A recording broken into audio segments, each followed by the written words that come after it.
ഇന്നറിയാൻ news Kerala ധന്യം നവരാത്രി എന്ന പരിപാടിയിലേക്ക് എല്ലാവർക്കും സ്വാഗതം.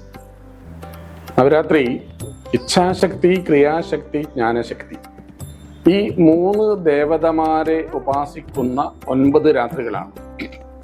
ആദ്യത്തെ 3 ദിവസം ഇച്ഛാശക്തിയായ പാർവതി ദേവി, 5, 6, 7 ദിവസം 4, 5, 6 ദിവസം ക്രിയാശക്തിയായ ലക്ഷ്മി ദേവി, 8, 9, 10 ദിവസം ജ്ഞാനശക്തിയായ സരസ്വതി ദേവി. ഇത് 3 ഒരു മനുഷ്യനുണ്ടാവണം. പാർവതി എന്ന ശക്തി സ്വരൂപിണി നമ്മളിൽ ഉണ്ടാകണം. ആയുസ്സും ആരോഗ്യവും ഉണ്ടാവണം. 1. ധനദേവതയായ ലക്ഷ്മി ദേവി തമ്മിലുണ്ടാവണം. ധനമുണ്ടാവണം, ഐശ്വര്യം ഉണ്ടാവണം. 2. അതോടൊപ്പം തന്നെ ജ്ഞാനം, അറിവ്, ബുദ്ധി, വാക്ക് ഒക്കെ ഉണ്ടാവണം. അതാണ് സരസ്വതി. ഈ ദേവതമാർ നമ്മിലും വീട്ടിലും പ്രപഞ്ചത്തിലും പ്രകൃതിയിലും കുടിയിരിക്കാനുള്ള പൂജാവിധികളും ഉത്സവമാണ് നാടെങ്ങും നടക്കുന്നത് നമുക്കറിയാം. സഹസ്രനാമത്തിലെ മന്ത്രമായിട്ട് നമ്മൾ ഇതിനെ ഒന്ന് താരതമ്യം ചെയ്യണം. അതിൽ 85-ാമത്തെ ഒരു മന്ത്രമുണ്ട്. ലളിതാ സഹസ്രനാമത്തിലെ 85-ാമത്തെ മന്ത്രം ശ്രീമദ് വാഗ്ഭവകൂടൈക സ്വരൂപ മുഖപങ്കജ എന്നാണ്. ജ്ഞാനസ്വരൂപിണിയായ സരസ്വതി ദേവി, എഴുത്തച്ഛൻ രാമായണത്തിൽ പറഞ്ഞത്, വാരിധി തന്നിൽ തിരമാലകൾ എന്ന പോലെ ഭാരതീ പദാവലി തോന്നേണേ കാലേ കാലേ. കടലിൽ തിരമാലകൾ ഉള്ളതുപോലെ ഉണ്ടാകുന്നത് പോലെ തിരക്ക് വിശ്രമമില്ല, അതങ്ങനെ ഒഴുകി ഒഴുകി വരുന്നു. ഭാരതി, ഭാരതി എന്ന് പറഞ്ഞാൽ വാക്കിന്റെ ഭഗസിൽ രതിയുള്ളവൻ, അതാണ് ഭാരതി. ഭാസിൽ രതിയുള്ളവൾ. ആ ഭാസിൽ രതിയുള്ള ഭാരതിയായ സരസ്വതി നമ്മെ അനുഗ്രഹിക്കണം. അതുകൊണ്ടാണ് വിജയദശമി ദിവസം 10,000-കണക്കിന് കുരുന്നുകൾ അരിയിലെഴുതുന്നത്. ആ ദേവത, ജ്ഞാനദേവത, വിദ്യാദേവത സരസ്വതി നമസ്തുഭ്യം വരദേ കാമരൂപിണി എന്നാണല്ലോ പറയാം. ആ വിദ്യാദേവതയായ ദേവി ഈ മന്ത്രത്തിൽ പറയാണ്, ശ്രീമദ് വാഗ്ഭവകൂടൈക സ്വരൂപ മുഖപങ്കജ. മുഖത്തെ പങ്കജം, ദേവിയുടെ മുഖപങ്കജം, താമര പോലുള്ള മുഖം. ആ പരാശക്തി നമ്മിൽ എങ്ങനെ ഉണ്ടാകും? വാഗ്വൈഭകൂടം എന്ന് പറയുന്നത് നമ്മൾ അല്പം താന്ത്രികമായി ചിന്തിക്കണം. വലത് ചെവിയിൽ നിന്ന് ഇടത് ചെവിയിലേക്കൊരു രേഖ വരക്കുക. ആ വലത് ചെവിയിലെ രേഖ നേരെ കഴുത്തിന്റെ ഈ നാളത്തിലേക്ക് കൊണ്ടുവരിക, കുഴിയിലേക്ക്. അവിടെ നിന്ന് വീണ്ടും വലത് ചെവിയിലേക്ക് പോയാൽ ഒരു ത്രികോണം കിട്ടും. ആ ത്രികോണത്തെയാണ് വാഗ്ഭവകൂടം എന്ന് പറയുന്നത്. അവിടുന്ന് മുതൽ താഴോട്ട് ഇടത്തെ അരക്കെട്ടിലേക്കും വലത്തെ അരക്കെട്ടിലേക്കും വീണ്ടും ഈ കണ്ഠനാളത്തിലേക്കും വന്നാൽ 2ാമത്തെ ത്രികോണം കിട്ടി. അതാണ് മധ്യകൂടം എന്ന് പറയുന്ന കാമരാജകൂടം. പിന്നെ അരക്കെട്ടിൽ നിന്ന് താഴോട്ട് 3ാമത്തെ കൂടം, അത് ശക്തികൂടമാണ്. ഓരോരാളുടെയും ഗുണഗണങ്ങൾ ദേവി ഏത് പ്രകാരത്തിലിരിക്കുന്നു എന്ന് നോക്കിയാൽ മനസ്സിലാവും. വാഗ്ഭവകൂടമായ, നമുക്കറിയാം, നമുക്ക് വാക്കുകൾ ഉപയോഗിക്കാൻ, ശബ്ദം പുറത്തേക്ക് വരാൻ ചില ഉപാധികളുണ്ട്.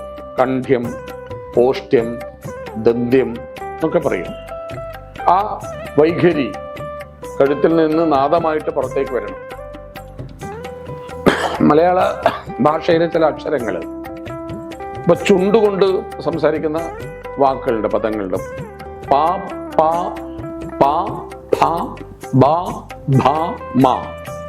പാ, ഫ, ബ, ഭ, മ ചുണ്ടുകൊണ്ടാണ് പറയുക.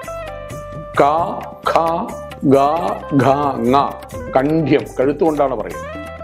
നാവ് പല്ലിന്റെ പിന്നിൽ മുട്ടിയിട്ട് ത, ഥ, ദ, ധ, ന, അതിന് ദന്ത്യം എന്ന് പറയും.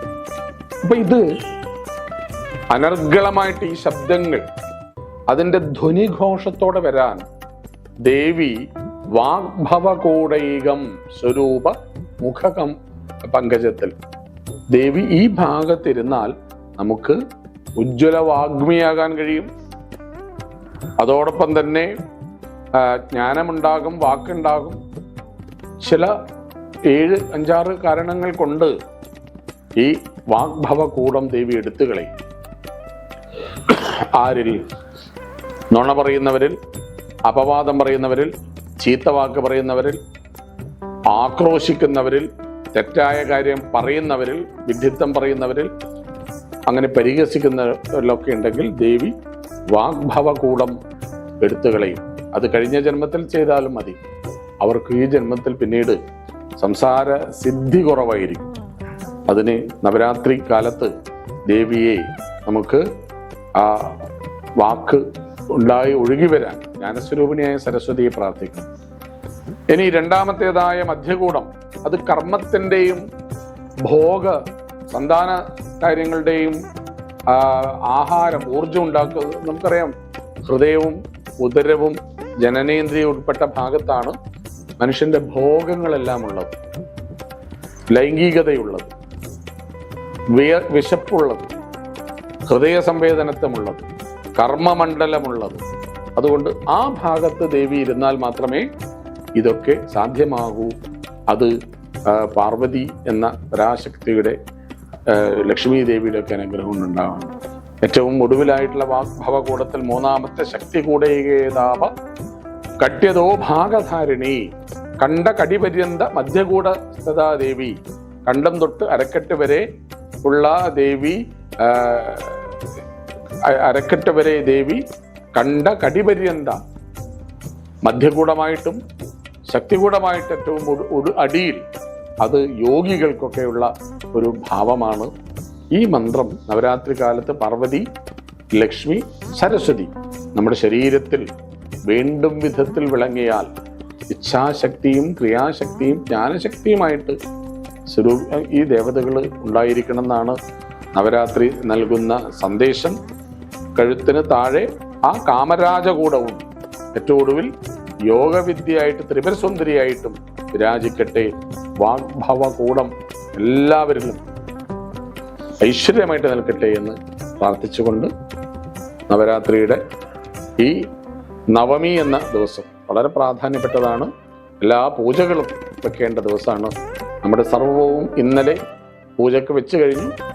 ഇനി നാളെ വിജയദശമിക്കാണതൊക്കെ എടുത്ത് വീണ്ടും പൂർവാധികമായിട്ട് കർമ്മമണ്ഡലത്തിലേക്ക് പോകേണ്ടത്.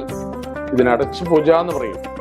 എല്ലാ ദേവതകളും നമ്മുടെ ആയുധങ്ങളെ, കർമായുധങ്ങളെ, പണിയായുധങ്ങളെ, മനസ്സിനെയും ആ പാതാരബിന്ദങ്ങളിൽ സമർപ്പിക്കുക. ആപതി കിം കരണീയം ചരണീയം കരണീയം ചരണയുഗമമ്പായ. എല്ലാവർക്കും നമസ്കാരം.